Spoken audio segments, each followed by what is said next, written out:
Vamos então pegar nosso Apocalipse capítulo 22.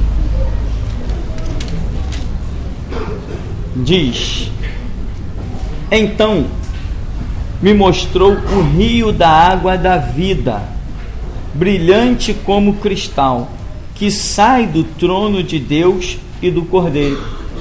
Isso aí, pelo que eu entendo, é uma simbologia, né? Ou, como se costuma dizer, uma alegoria, ou ainda um tipo de parábola. Rio da água da vida, brilhante como cristal, que sai do trono de Deus. Eu acho que é impossível eu querer chegar no céu e ver um rio saindo do trono de Deus. Eu acho impossível. Então, essa figura de linguagem aqui não é o que eu em primeira mão possa pensar. E esse é um erro que nós muitas vezes já cometemos e outros ainda cometem. O erro de achar que no céu tem alguma coisa parecida com aquilo que meus olhos já viram. Isso é um erro. O próprio Paulo diz que o que Deus preparou para aqueles que o amam é aquilo que olhos não viram, nem ouvidos ouviram, nem nunca penetrou ao coração, ao pensamento humano. O nosso mundo, ele nos faz pensar de um jeito, mas a eternidade não tem nada a ver com o mundo que nós vivemos. Você vê que certa vez perguntaram a Jesus: uma mulher teve 7 maridos, não foi isso? E todos 7 morreram. Na ressurreição, de quem ela será esposa? Aí Jesus falou que errais, não conhecendo as Escrituras, nem o poder de Deus. Na ressurreição, não se casam, não se dão em casamento, serão semelhantes aos anjos. Ou seja, não existe esse sentimento homem-mulher na eternidade. Não existe reprodução na eternidade, nem sexuada, nem assexuada. Não existe. Isso é tudo um projeto de Deus para a terra. No céu é tudo diferente, né? Os poetas vivem dizendo: Deus, permita que eu viva na eternidade com a minha amada. Isso é coisa boa para poeta. Não existe isso, né? Por exemplo, sentimento de pai para filho não existe na eternidade. Muita gente acredita, né, que pode chegar na eternidade e sentir saudade do seu filho que não foi salvo, ou do seu marido que não foi salvo, ou da sua esposa que não foi salvo. Eu, particularmente, eu descarto isso, porque esse tipo de sentimento, ele foi dado como um projeto para a terra. Ele não faz parte de um projeto lá no céu. Você tem um coração, mas na eternidade você terá um coração? O seu coração não é uma bomba que faz a circulação do teu sangue funcionar? Lá na eternidade você vai ter sangue? Mas não vai ter mesmo. Lá na eternidade você não vai ter sangue mesmo. Tanto que Paulo diz: é necessário que isto que é corruptível se revista de incorruptibilidade. A Bíblia fala claramente que vai haver uma transformação. Logicamente, como é que um corpo desse pode ir para a eternidade? Não, o mundo lá é diferente, completamente diferente. E o nosso corpo será transformado para herdarmos a glória de Deus. Então, este é um erro primário. Nós acharmos que no céu tem alguma coisa parecida com o que já temos visto na terra. Mas não tem mesmo. Ou os sentimentos, né? Os sentimentos que temos na terra, eles não farão parte da eternidade. Pai, filho, mãe, filho, marido, esposa, isso não existe. Na eternidade isso não existe. Não, ao contrário, a Escritura demonstra, Jesus mostrando que isso não existe, né? Tanto que ele diz assim: Senhor, a tua família está aí fora e te busca. Não, minha família são os que fazem a vontade do meu Pai que está no céu. Ele quebrou esse laço familiar da terra e criou um laço familiar no céu. Aqueles que serão salvos, que fazem a vontade do Pai que está no céu. É isso que a Bíblia mostra. Não, uma leve consciência não. Nós teremos uma total consciência. Não teremos leve não. nós teremos total consciência do que houve conosco na terra. Eu vou chegar no céu, eu sou salvo. Sou salvo de quê? Eu tenho que ter consciência do Cordeiro de Deus que pagou pelo preço da minha salvação, que eu era um pecador vivendo fora dos padrões de Deus. Eu terei total consciência, como mostra a parábola do rico e de Lázaro, do mendigo, em que aquele homem tinha total consciência. Pai Abraão, manda que Lázaro, ou um dos mortos, ressuscite e vá lá pregar para os meus irmãos. Eu tenho 5 irmãos que vivem do mesmo jeito que eu vivia. Eles vão vir para esse mesmo lugar de tormento, né? E Abraão ali representando, né, o líder da salvação. Não, eles têm Moisés e os... O que quer dizer isso? A palavra. Moisés e os profetas representam a palavra, né? Tanto que Jesus diz, na cadeira de Moisés estão assentados os escribas e fariseus, que eram guardiãos da lei, da palavra até então revelada. Então, o homem que está lá no inferno, na parábola que Jesus conta, ele tinha total consciência do que tinha deixado sobre a terra, entende? E ele até quer um projeto, vamos assim dizer, de salvação. Ele demonstra que ele tinha consciência de que outros iriam para o mesmo lugar que ele, por estarem vivendo da mesma maneira que ele viveu. Agora, nós também, no céu, teremos essa consciência? Teremos, mas esse sentimento, de 2 maneiras, ele será banido. Primeiro, que diz que Deus enxugará dos nossos olhos toda lágrima. Então virá um consolo. A Bíblia é clara em mostrar que haverá um consolo, principalmente em Apocalipse. Nós seremos consolados. Esse é um primeiro ponto de vista. E outro que a Escritura diz que as primeiras coisas são passadas, em que Jesus demonstra, no céu não se casa, não se dá em casamento. Ou seja, eu entendo que esse sentimento de pai, de filho, de mãe, marido, esposa, isso tudo passa a não existir mais. O apóstolo Paulo, quando ele escreve aquela carta sobre o amor, 1 ou 2 Coríntios 13? 1 Coríntios 13, né? O amor é longânimo, o amor é isso, o amor... Aí ele diz assim, agora pois permanecem a fé, a esperança e o amor. Estes 3, mas o maior destes é o amor. E esse amor que ele fala não é um amor de seres humanos. Dentro do texto, este amor que ele fala é o amor de Deus para com aqueles a quem ele resgatou. Então não é essa visão humana, ela não fará parte da eternidade. Esse contexto de sentimento que nós temos hoje aqui, ele não fará parte da eternidade. Ou se ainda que venha a fazer, o consolo apagará ele. Porque senão não tem alegria no céu, só vai ter tristeza. Vai ser difícil você não lembrar de alguém que foi para o inferno. Então esse sentimento, ele tem que ser, de alguma maneira, neutralizado.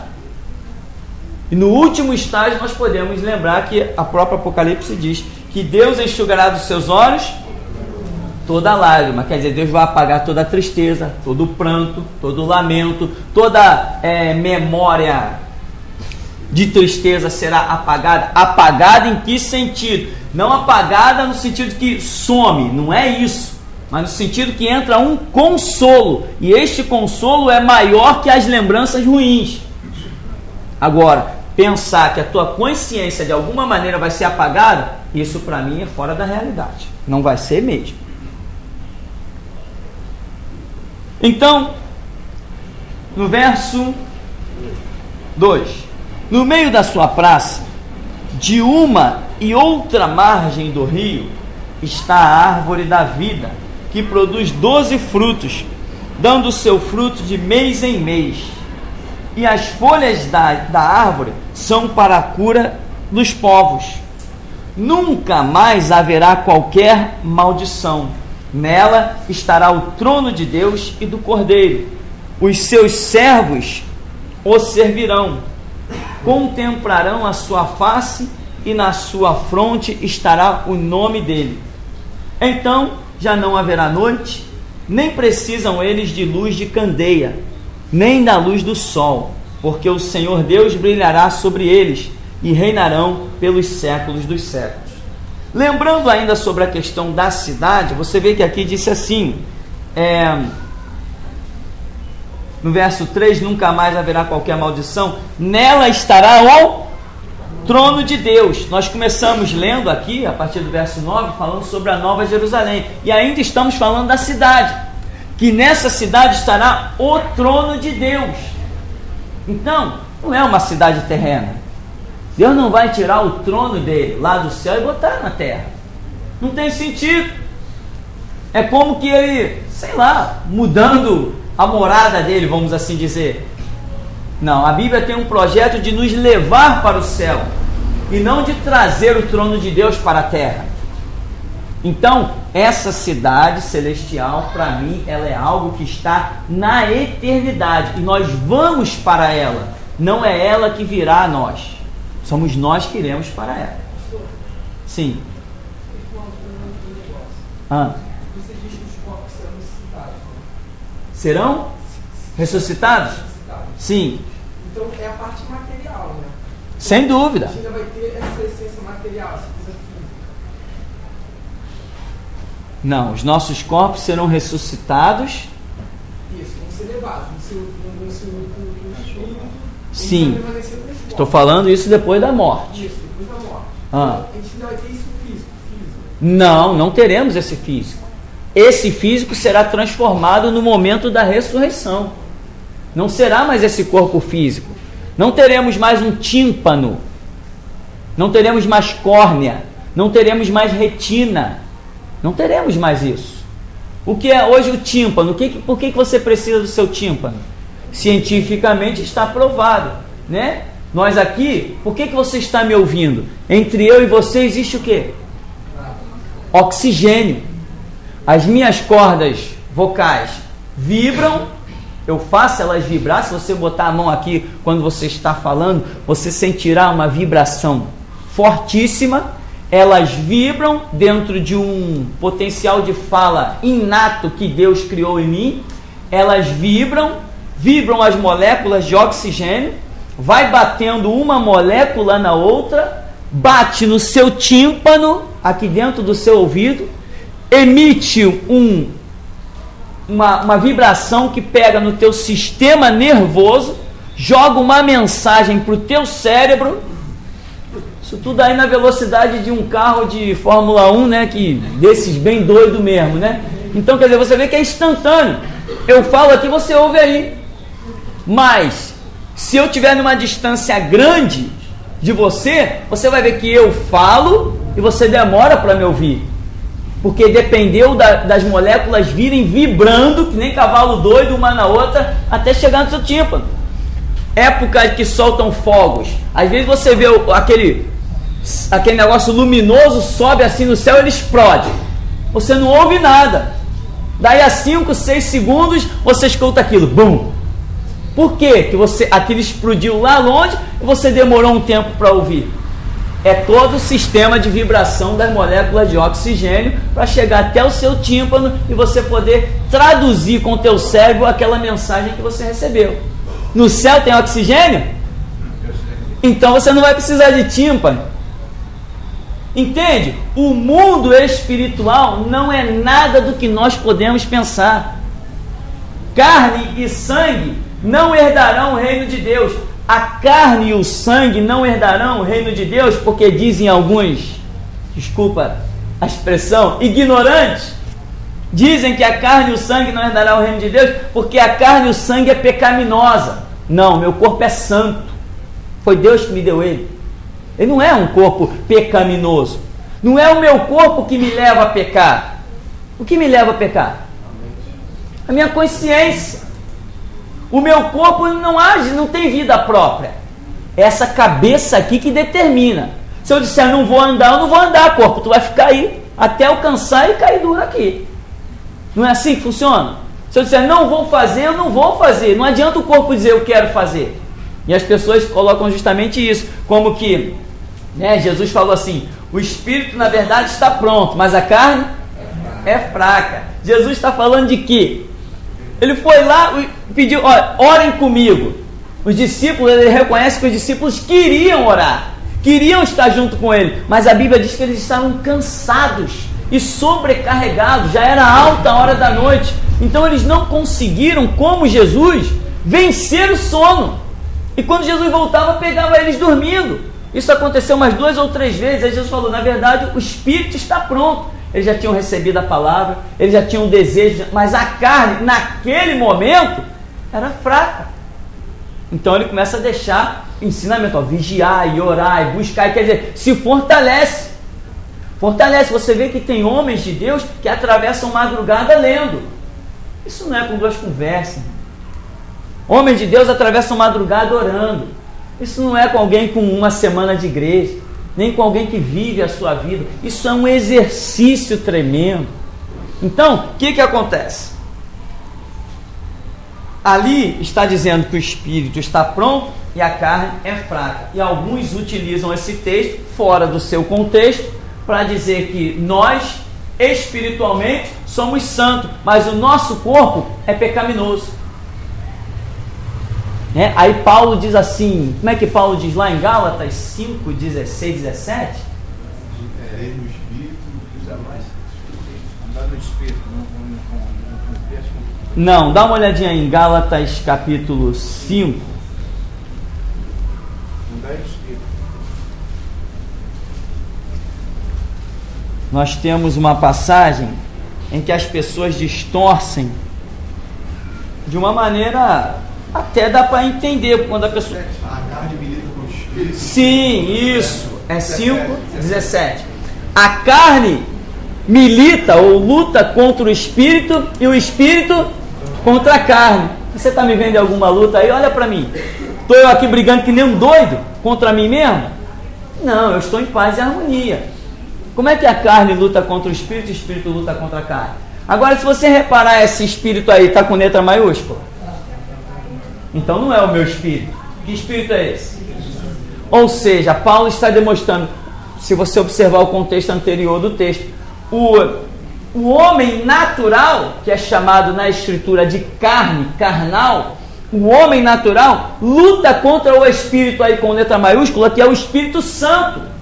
Ou seja, o homem natural tem os seus propósitos e o Espírito Santo tem propósitos diferentes. Então existe uma luta do Espírito Santo lutando contra este homem natural, procurando tentar convencê-lo de quê? Do pecado, da justiça e do juízo. Essa luta existe, não existe? Todos nós ouvimos a mensagem do Evangelho e dizemos, beleza, vou nessa. Não, existe uma luta do Espírito Santo. A gente querendo justificar a nossa pecaminosidade, os nossos atos, e o Espírito Santo trabalhando. Vinha um crente falava, vinha outro crente orava, vinha um outro chato, convidava para a igreja, não foi assim? Essa é a luta. O homem natural, a carne lutando contra o Espírito. Mas não é eu lutando contra eu mesmo, a minha carne lutando contra o meu Espírito. Não, é o homem carnal lutando contra o mover do Espírito Santo. A Bíblia diz, pastor, que a alma que pecar, essa certamente morrerá.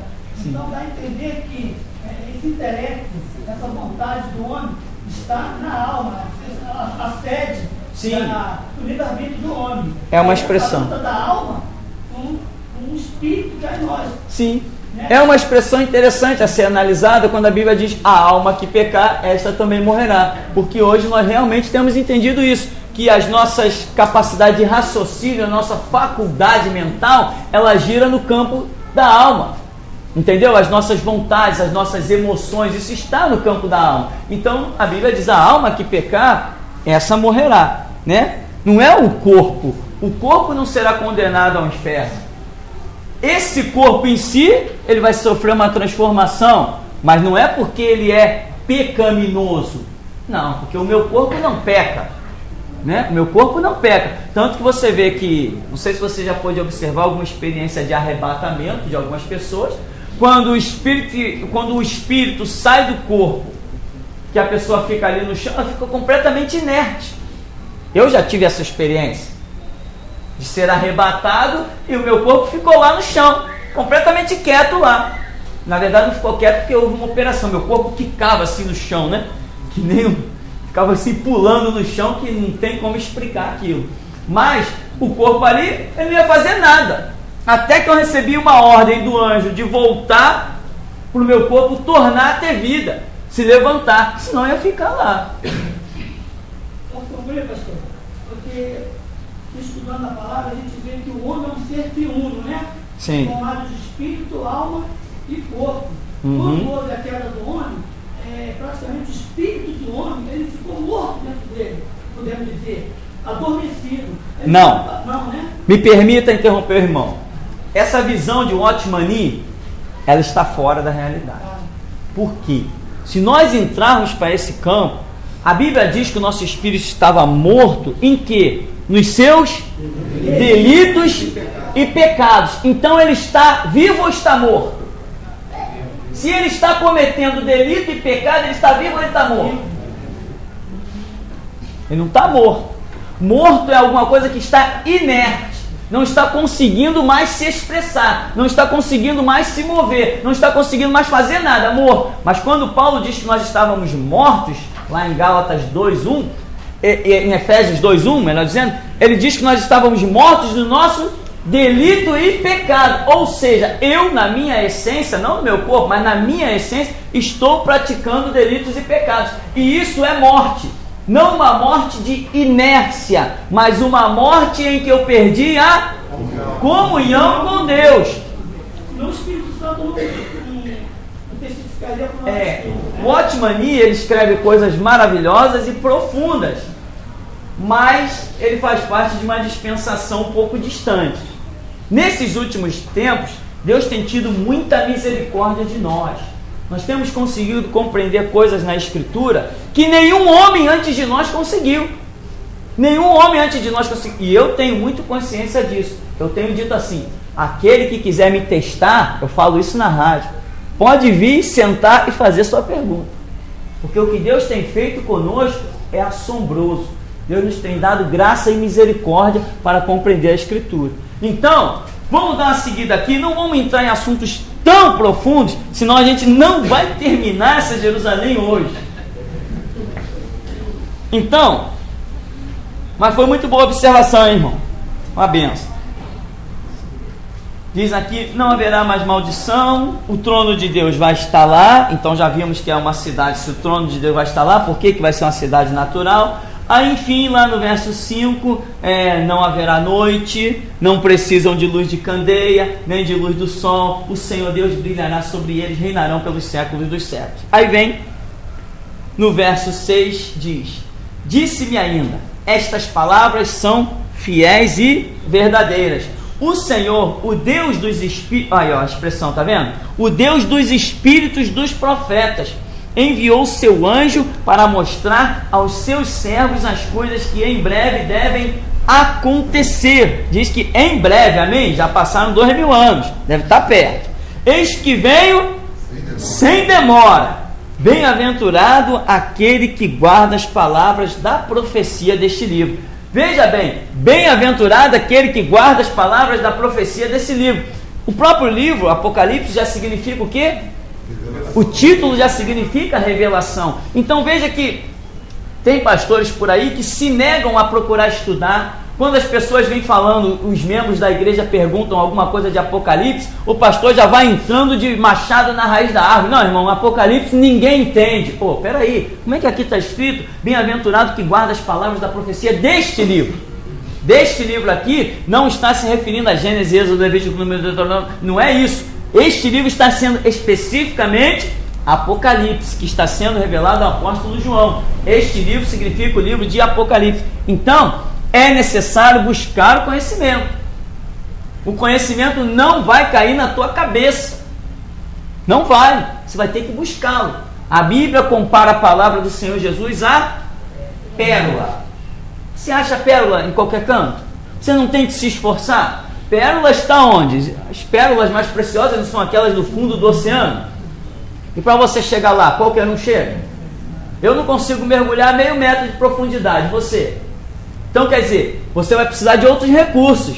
Você vai ter que comprar uma roupa de mergulho. Primeiro você vai ter que entrar num curso para aprender a mergulhar, comprar uma roupa de mergulho, aprender a usar a roupa, ter uma série de técnicas para poder mergulhar lá embaixo e quem sabe encontrar uma pérola. Jesus comparou a sua palavra à pérola. E ainda diz, é preciosa, não lançai pérola. Por isso eu digo, irmão, não venda Jesus como produto barato. Prega, ora, até insiste a certo ponto, mas não pensa que Deus vai gostar que você o venda como um produto barato para quem quer que seja. Prega, e a Bíblia diz, quer ouçam, quer deixem de ouvir. Um dia a palavra vai se cumprir e todos verão quem é quem. Então, seguindo, se você tiver alguma pergunta, tenha liberdade, amém? Possa perguntar. Seguindo no verso 8, eu, João, sou quem ouviu e viu estas coisas. E quando as ouvi e vi, prostrei-me ante os pés do anjo que me mostrou essas coisas, para adorá-lo. Então ele me disse, vê, não faças isso. Eu sou conservo teu, dos teus irmãos, os profetas e dos que guardam as palavras deste livro. Adora a Deus. João ficou tão impressionado com tudo isso que ele está vendo. Falou assim, caramba, o espírito dele, sei lá, o ser dele se moveu de tal maneira que ele foi adorar aquele anjo. O anjo falou assim, não, pode parar. Adora a Deus. Anjo não é digno de adoração, né? Ah, sim, tem umas igrejas por aí, me permita, que alguém foi lá visitar uma igreja e chegou lá e tinha umas cadeiras vazias em determinado lugar. Aí, pastor, a pessoa chega, pastor, por que aquelas cadeiras ali ficam vazias? Não, aquela cadeira ali é do Gabriel, aquela dali deu o nome de outro anjo lá, e aquela ali é do Gabriel, aquela ali é do arcanjo Miguel, são eles que sentam nessas cadeiras. Fazer o que, né? Fazer o que? Era assim mesmo. Aquelas cadeiras eram reservadas, uma do anjo Gabriel e a outra do arcanjo Miguel. Então, quer dizer, uma reverência totalmente fora da realidade, né? A Bíblia não mostra isso. E sem contar a adoração a anjos. Ó, irmão, estou vendo um anjo entrando na igreja. Olha, toda a igreja tem que se ajoelhar em reverência a esse anjo. Aí todo mundo se ajoelha em reverência àquele anjo. Não. A Bíblia, o próprio anjo está dizendo assim, não, a adoração é a Deus. Só a divindade é digna de adoração. Exaltação, louvor, a Bíblia diz honra, glória, louvor e adoração, aquele que era, que é e que há de vir, o Todo-Poderoso, etc, etc. Então, esse homem está dizendo aqui, esse anjo, né? No final do verso 9 ele diz, e dos que guardam as palavras desse livro, ou seja, o que esse anjo está dizendo? Olha, eu sou igual a vocês no sentido de guardar a palavra. Você sabe que os anjos também guardam a palavra? Pois a palavra, antes de chegar a nós, ela chegou aos anjos. Tanto que a rebelião de Lúcifer foi de acordo com o projeto de Deus contido na sua palavra, nos seus estatutos, nos seus princípios. Lá estava a rebelião de Lúcifer. Então, nós vemos os 4 seres viventes que representam a palavra, a face de leão, que é Mateus, a face de boi, que é Marcos, de homem, que é Lucas, e de águia, que é João.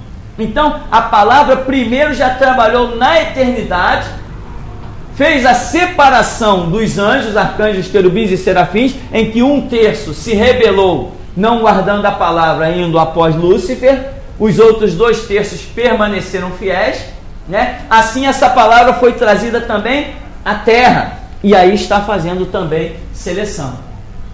Essa mesma palavra que fez seleção no céu, na rebelião de Lúcifer, está fazendo hoje seleção na terra. E o anjo diz, eu sou conservo, ou seja, eu sou igualmente servo teu, igualmente servo como você, como os profetas e como todos aqueles que guardam a palavra.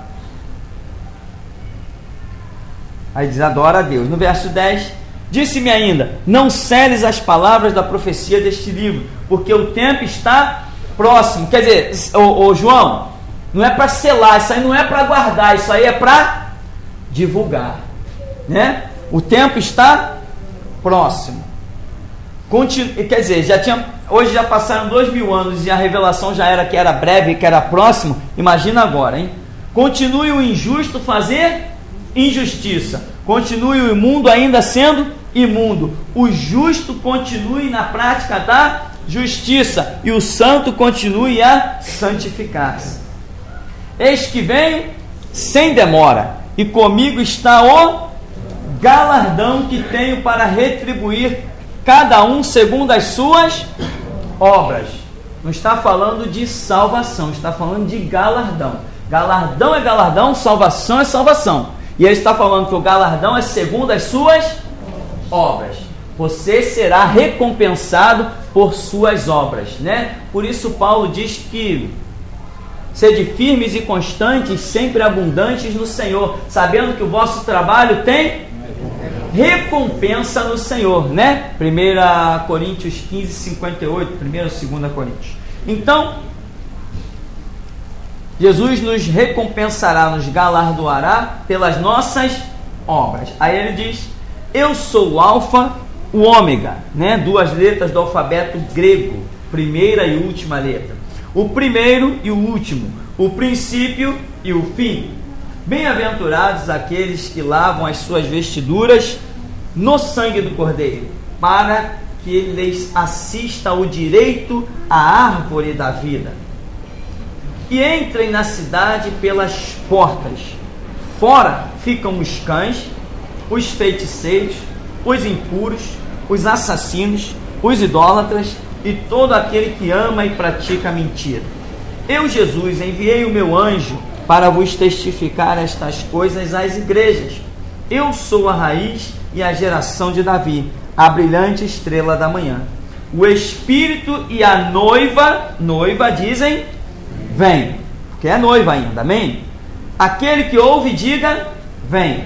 Aquele que tem sede, venha. E quem quiser, receba de graça a água da vida.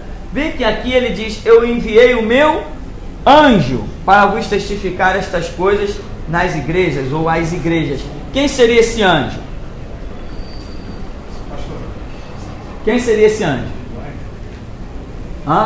Esse anjo pode ser duas visões. Nunca que seja um anjo realmente. Essa está descartada, né? Mas esse anjo aí que vai testificar essas coisas nas igrejas é João. Pode estar enquadrado entre esses anjos, porque entre essa qualificação de anjo, porque anjo nós já vimos na simbologia que representa uma liderança espiritual, representa um mensageiro de Deus. João está recebendo e isso ia ser espalhado pelas igrejas. E também outra visão, como fala no começo, né? Carta escrita aos anjos das igrejas.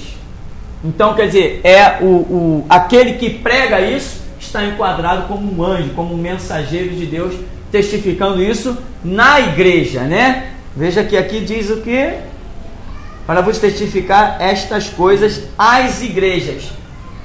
Surge aquela velha questão, né? Eu posso ficar em casa e servir a Deus da minha maneira? Pode ficar.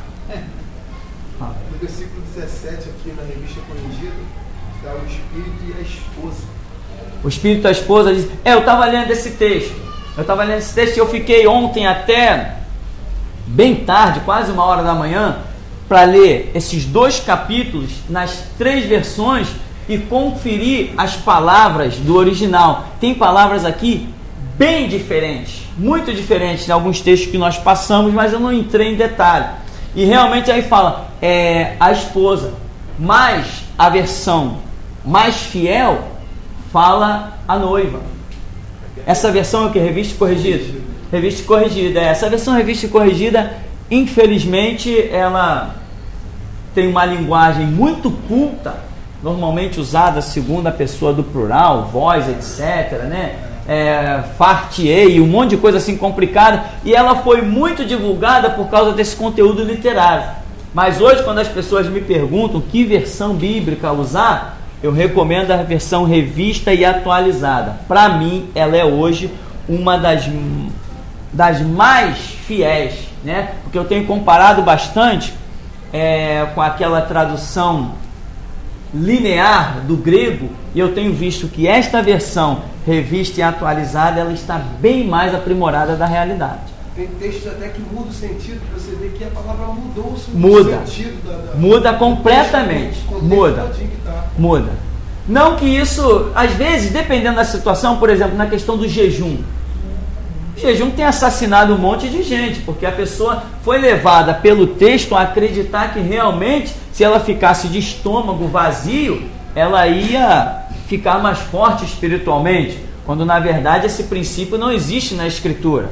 Desde que Deus colocou o homem sobre a terra, nunca determinou para esse homem nenhuma hora, nem nenhum dia em que esse homem devesse ficar sem comer. E a versão revista e corrigida, que foi a que mais se espalhou no Brasil, essa versão foi tão vendida que ela ganhou prêmios, né? Prêmios, vamos assim dizer, uns negócios que eles fazem aí, que colocam até edições especiais de venda. Essa versão vendeu demais. E ela se espalhou a tal maneira, e ela diz que as pessoas, né? Essa casta não sai a não ser coração e jejum. Lá em Mateus 17, 21 diz essa expressão. Mas quando você examina a tradução do Novo Mundo dos Testemunhos de Jeová, esse versículo não existe.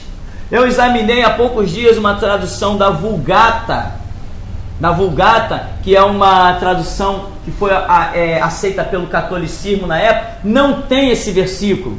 A versão revista e atualizada traz esse versículo entre colchetes, dizendo no princípio que não faz parte do manuscrito grego adotado. E a versão moderna do Novo Testamento na linguagem de hoje, esse versículo também não existe. Mas as Bíblias mais antigas, com a revista e corrigida, que é de 1969, ela traz esse versículo na íntegra, como se ele fizesse parte do original. Mas pelas quantidades de versões bíblicas, inclusive pela consulta ao original, nós já vimos que esta passagem não faz parte dos manuscritos realmente considerados.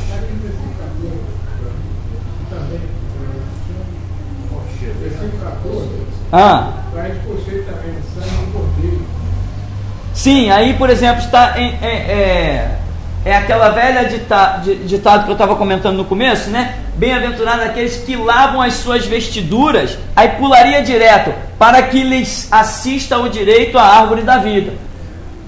Bem-aventurados os que lavam as suas vestiduras, para que lhes assista o direito à árvore da vida. Como o camarada, na hora de traduzir, ele falou assim, poxa, lavam suas vestiduras em quê? Lavar em quê? Aí ele considerou o contexto. Não, o contexto é assim, lavar essas vestiduras tem que ser no sangue do cordeiro. Então realmente é mais uma expressão que não faz parte do original, mas que não venha causar nenhum problema. Eu não vejo nenhum problema, porque o que é lavar as vestiduras no sangue do cordeiro? Não é realmente lavar, né? O sangue do cordeiro é o sacrifício de Cristo, que nos redime dos nossos pecados. Então até aí eu não vejo nenhum problema. Pastor, até mesmo Apocalipse 12 é bem claro, né? Apocalipse 12 sobre o negócio de jejum é bem claro, né? Claro, né? Apocalipse 12:1. Ele venceu pelo sangue do cordeiro, pela palavra do testemunho, negar a sua vida até a morte. 12:11. Certo. Exatamente. O auto-sacrifício, a auto-justiça está descartada. Se eu tenho condição de me sacrificar e criar uma auto-justificação, eu acabo dizendo que o sacrifício de Cristo não foi perfeito. E aí eu não posso dizer que pela graça sois salvos mediante a fé, isso não vem de vós, é dom de Deus. Eu começo a ter uma justificativa diante de Deus. E é isso que faz o cristianismo ser muitas vezes reprovado. Que justamente as pessoas acham que não podemos ser salvos tão facilmente assim. Nós temos que fazer algum sacrifício. Aí começam a se flagelar, começam a botar despacho, começam a rezar missa, começam a fazer um monte de coisa. Mas na verdade a salvação é pela graça. Vamos dar uma terminadinha aqui rapidinho. No verso 15, fora ficam os cães, feiticeiros, impuros, idólatras, que amam e praticam mentira. Eu, Jesus, enviei o meu anjo, né? Para vos certificar essas coisas às igrejas. Agora vamos pular para o verso 18 que diz: eu, a todo aquele que ouve as palavras da profecia deste livro, testifico. Se alguém lhes fizer qualquer acréscimo, Deus lhes acrescentará os flagelos escritos neste livro. E se alguém tirar qualquer coisa das palavras do livro desta profecia, Deus tirará a sua parte da árvore da vida, da cidade santa e das coisas que se acham escritas neste livro. Aquele que dá testemunho destas coisas diz: certamente venho sem demora. Amém. Vem, Senhor Jesus. Aí diz: a graça do Senhor Jesus seja com todos. Veja bem, eu só quero que você observe desse verso 18 até o verso 21, existe aí uma mistura Quem você acha que está falando a partir do verso 18? Eu quem? Hã? De imediato a gente pensa que é Jesus. E aí está uma colocação clara de João quando consultamos o original. E ele diz: eu a todo aquele que ouve as palavras desse livro testifico. É ele, é João falando, não é Jesus. Isso está cheio, esse é um dos erros que eu considero graves do apóstolo João. O evangelho de João está cheio de observações de João. Ao invés dele, poxa lá, Jesus curou, ele tem escrito, não, Jesus curou. Jesus fez, Jesus fez. Jesus foi. Não, ele escreve, Jesus fez, Jesus curou, Jesus foi, e depois coloca a observação dele. E as observações dele têm virado doutrina dentro das igrejas. Não, evangelho é o que Jesus disse e fez, não os comentários dos apóstolos. Não. O que eles comentaram é problema deles. Eles comentaram porque eles entenderam daquela maneira. Não quer dizer que eu tenha que entender como eles entenderam. Eles são homens e podem estar errados. Algumas coisas eu tenho entendido como eles entenderam, outras porém não. Por exemplo, Paulo, tem muita coisa que Paulo colocou de uma maneira que jamais fará parte da minha vida. Jamais. Sem chance. Eu não sou discípulo de Paulo e muitas coisas que ele coloca eu não entendo da maneira que ele colocou. Mas a igreja tem mania de dizer assim: não, a Bíblia é a palavra de Deus, como aquele pateta no debate, né? Não, tudo que está na Bíblia é bíblico. Eu falei, me dá 15 segundos. Deve estar traumatizado até hoje com aqueles 15 segundos. Entendeu? Tudo que está na Bíblia é bíblico, ô pateta. E o diabo falando em Mateus 4? Entende? É bíblico a que ponto? Né? E Davi adulterando, mandando para... Cadê? Tudo é bíblico. Tá, é bíblico. A Bíblia não é bem assim como as pessoas estão pensando. Então aqui está João, ó. Eu, a todo aquele que ouve as palavras da profecia deste livro, testifico. Se alguém lhes fizer qualquer acréscimo, Deus lhes acrescentará os flagelos escritos neste livro. E se alguém tirar qualquer coisa da palavra do livro dessa profecia, Deus tirará sua parte da árvore da vida, da cidade santa e das coisas que se acham escritas neste livro. Até aqui é João. Aí no verso 20 entra Jesus. Aquele que dá testemunho destas coisas diz: certamente venho sem demora. Aí quem está dizendo é Jesus. É ele que vem sem demora. Amém? Então, João começa a falar a observação dele. Aí depois ele volta naquilo que Jesus está dizendo. Olha, certamente venho sem demora. Aí ele usa aquela expressão maranata, né? Que algumas Bíblias diz maranata, hora vem Senhor Jesus. E aqui a sua diz isso? Maranata, hora vem Senhor Jesus. Aí aqui na versão já diz mais uma palavra mais atualizada, né? Amém. Vem Senhor Jesus. A graça do Senhor Jesus seja com todos. Quem está falando no verso 21? João. Está na cara que é João. A graça do Senhor Jesus seja com todos. Ele colocou ali uma saudação para a igreja que está recebendo essa carta. Mas quem está falando? É João. Amém. Pastor, dessa ligação, selar.